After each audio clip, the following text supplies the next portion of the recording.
Балам бир айтканын деле угуп калбайт. Деги бул тынч отура алабы? Мунун кулагы угабы деген сыяктуу балдарга талап коердон мурун ата-энелер өзүбүзгө суроо берсек, биздин талаптарыбыз балдарга койгон канчалык деңгээлде анын жаш курагына, анын психоэмоционалдык абалына, деги эле анын учурдагы менталдык абалына туура келет. Ошол нерсеге көңүл бурсак.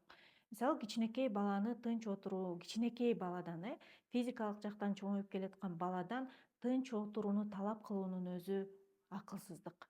Негизи эле балдарыбызга бир талап коердон мурун мен канчадамын, балам канчада, ортобузда канча жаш айырма бар жана мен өзүм жакында эле үйрөнгөн, өзүм жакында эле акылым жеткен нерсени ушунча жаштагы баламан талап кылып аткандын өзү канчалык адилеттүүлүк суроо берип, анан талап кылууга өтсөк. Сизге ата-энелик акылмандуулук каалайм.